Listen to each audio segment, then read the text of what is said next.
All right, so back at the gym for round 2 today. I got a long workout, so hopefully I'll have 30 minutes to spare for the workout because it is 4 rounds of a 600-meter run, 24 wall balls, 16 toes to bar, and then 10 deadlifts at I think 245. So today, for that workout, since there's a good amount of running, I'm gonna be wearing probably the RNR-1s from TYR, but I also brought the SR-1 tempo trainers so that I could go over both of the shoes at the same time, which there's a big similarity between the two, and it's that the outsole and the midsole is the same thing. So I guess we'll start there. They both use the Surge NRG Plus midsole made out of Pebax foam, and then that's pretty much the outsole too. It's a foam outsole, or it's got exposed foam on the outsole, and then there are a few rubber patches, namely at the toe and at the heel, higher wear areas or higher impact areas. But the midsole is the outsole. So I guess let's start with the RNR because it's probably going to be the one that I'm going to wear today. So this is like a lifestyle running shoe, or that's kind of how they, I guess, positioned it. And this has a knit upper around the vamp of the shoe, which I think this shoe compared to the SR-1 is, I mean, this is the cooler looking shoe for sure. Around the ankle collar, it's got a semi-turned out Achilles, and then you've got a more taut kind of mesh material. There's a pretty good amount of cushioning around the ankle, and I like that about this shoe. Just like the fit around the ankle is pretty comfortable. I mean, I think the fit for this shoe is just better than on the SR-1s, and I'll get back to that. Around on the lacing system side, we have some little straps that connect into the sides of the shoe. It's probably impossible to see them there. And then you have this cool little tab right here that tightens up the front part of the shoe. The laces on the shoe are like this cushioned lace, and they do a pretty good job in staying tight. I've had these for a few months now, a couple months now, and I've actually used these more for like a lightweight WOD shoe than an actual running shoe. And that's because both this and the SR-1 have a 4mm drop. So generally flat and something that you can use for WODs. But they are, soft like a running shoe would be, not terribly squishy. It's definitely something that you could do like lighter kettlebells and wall balls with and not really have to worry too much about stability. So now let's take a look at the SR-1s, which are more of an actual running shoe. And these have a mesh upper that kind of has like a ripstop kind of style to it. That mesh runs pretty much around the entire upper of the shoe. There's a heel counter at the back here. The ankle collar is a little bit more narrow on the SR-1s than on the RNRs, and then this has a just kind of traditional lacing system with overlay over the eyelets. The laces are the exact same thing. The tongue is a little bit thinner, but it's cushioned. It doesn't really bother me. It is gusseted at the side, same with the RNR. And then I guess like the RNR, these do also have the 4mm drop. And then both of these have the same insoles as well, which is not bad. It's comfortable. And the underfoot feel on both of these shoes feels pretty similar, almost identical. Though I will say that the tempo trainer, the SR-1, feels like it has a teeny tiny little bit less cushion, but it's probably just, my mind playing tricks on me. The midsole cushioning on these is pretty responsive. It's more on the responsive side than on the softer side, which I personally prefer, and that's why I think that these are an okay WOD shoe, because the midsole is not complete mush on these. Now the tempo trainer is a little bit lighter. I measured this under 10 ounces for a men's size 10.5, and then the RNRs were just a little bit heavier. They were like a little bit over 10 ounces for a men's size 10.5. So either way you go, they're still fairly light.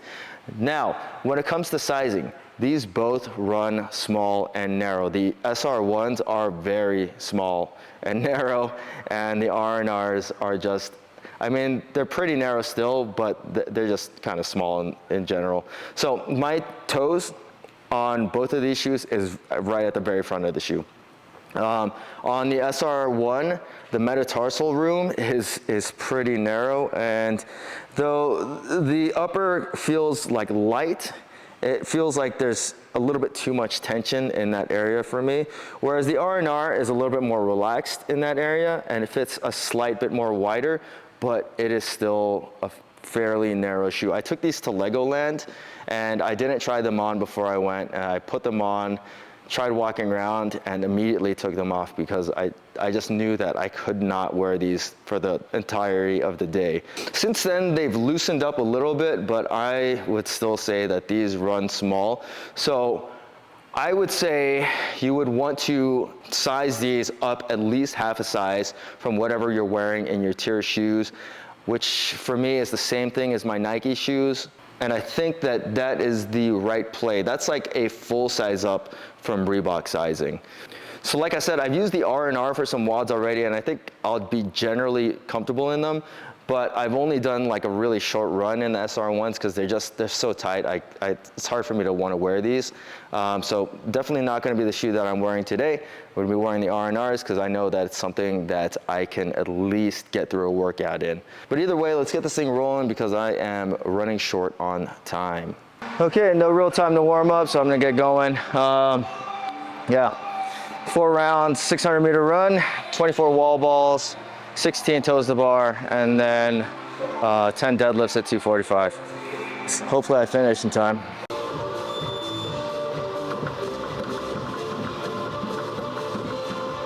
Try to finish this, hopefully like 3 minutes. Probably gonna take me a little bit longer than that though, to be honest. Yeah, when you run in training shoes all the time, running in these feels so good. They're not too soft, but they're soft enough. Good responsiveness, flexible. I personally like the lower drop. I feel like high drops kind of ruin my back. It'd definitely go quicker if I was running outside.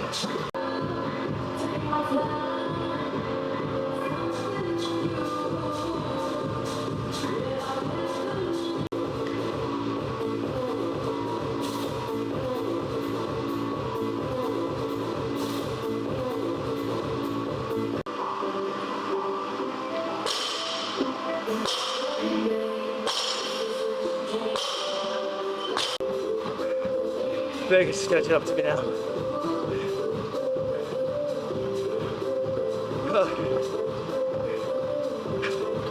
Why did I do that to myself? Just fucking win.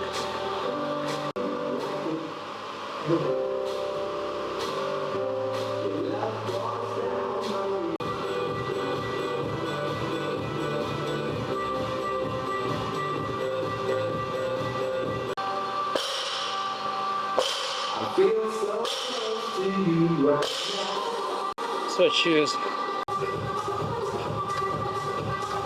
and shorter shorts.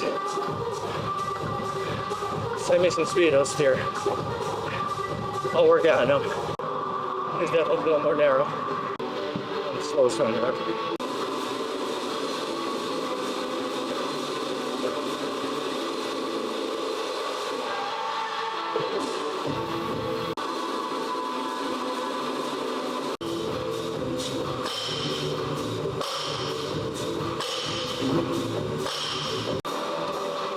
Oh, fuck me.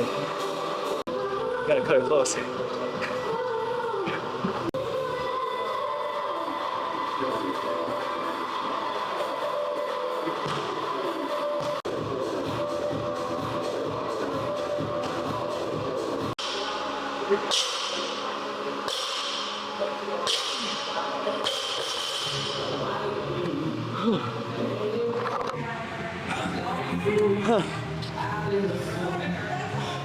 Just made it. Oh man, I'm gonna puke. I thought I was feeling okay, but Vegas caught up to me after that one. All right, so after workout impressions with the RNR-1 and the SR-1s. So yesterday's workout was probably the longest that I've ever worn either of these shoes. And I think that both of them did generally okay. When it came to running, I thought the RNRs were better. And the reason for that, and this is also concerning the fact that both of these have the same midsole and outsole and everything, but the reasons why I like the RNR better is because for running, they are just a little bit more stable because of the extra width. I feel like your toes have more room to splay and stabilize with the RNR-1, whereas the SR-1 kind of wants to compress your foot and not let you stabilize as much when you're running. So it just, even though like everything is the same on the midsole and outsole, it just feels way more narrow when you're running, and it kind of almost has like tightrope feel when you're running on it, where the lateral stability just isn't quite as good. The cushion on these shoes, like I said earlier, is not a softer or squishy shoe. It's more on the responsive and reactive side. It's a pretty decent amount of energy return to them, but they're not ever soft or muddy or anything like that. So if you wanted a soft shoe, this is probably not going to be the soft running shoe or plush running shoe that you're looking for. But if you wanted something that was just more responsive, probably a good shoe for 3, 5, maybe 10 miles, then I think either of these would work okay. The weight is definitely more noticeable on the RNR than the SR-1. And that's one thing that I liked about the SR-1 over the RNR, is that when you're knee deep in a workout like that, shedding a little bit of weight definitely helps pick up your feet when you're trying to run. But the lack of stability of the SR-1s was something that I also noticed too, and that kind of also made me tired. So when it came to the movements, wall balls or deadlifts, I thought these were both generally okay. The extra width is noticeable for the wall balls in the RNRs, but it didn't make that much of a difference. I actually preferred that the upper of the SR-1s held your foot a little bit better in place for the wall balls. Both of these shoes have the tendency to want to pitch you forward because of the toe spring angle, and you don't necessarily get a mechanical advantage because they are 4mm drop shoes, so it's a wash on both of those fronts. But when it came to like power delivery and just trying to get the ball back up to the target, I didn't notice that either of these did a bad job. They do, however, feel pretty squishy when you're trying to deadlift. Obviously, they have a pretty thick midsole, and the midfoot of these shoes has a pretty prominent arch. There's a good amount of cushioning in the middle part of the shoe, and you could definitely feel that being a little bit on the squishy side when it comes to deadlifting. Under normal body weight, it doesn't have the tendency to compress that much, but you start throwing on weight there and you're definitely gonna feel it because they are still running shoes. The tough thing about these shoes is that I feel like they might be a little bit overpriced. The RNR-1 being $160, the SR-1 being $150. For the money, I feel like you might be able to do better when it comes to a pure running shoe. So the SR-1, it's a harder shoe to recommend because of its narrow fit and the fact that you might be able to get a better running shoe just in general, because this one's like the normal running shoe. So I would actually just probably go with the RD1X from TYR, which is cheaper. It's more of a pure running shoe. You could also do WODs in the RD1X as well because it's got some pretty good stability. If you wanted a lifestyle shoe slash WOD shoe slash running shoe, then I think the RNR is probably the better choice. It also fits better because of the added width that it has, but once again, it's still a little bit on the smaller side, or small and narrow side. Plus, I think it looks a little bit better. So if you're willing to spend $160 on something that you could use for everyday use, some light running, maybe a lighter Metcon, some light training exercises, then I think the RNR-1 is worth taking a look at. But either way, these are still just first impressions on both of these shoes. Like I said, that was like the longest workout that I've done in either of them. Maybe I'll try to get a size up and see if that helps out. But until then, stay tuned. I'll be doing more workouts in these shoes in the future, hopefully with a bigger size. And at some point, there will be a full review on these shoes. So if you guys have any questions about either the RNR-1 or the SR-1 tempo trainer, feel free to leave them in the comment section. As always, guys, please hit that like button, subscribe, and thanks for watching.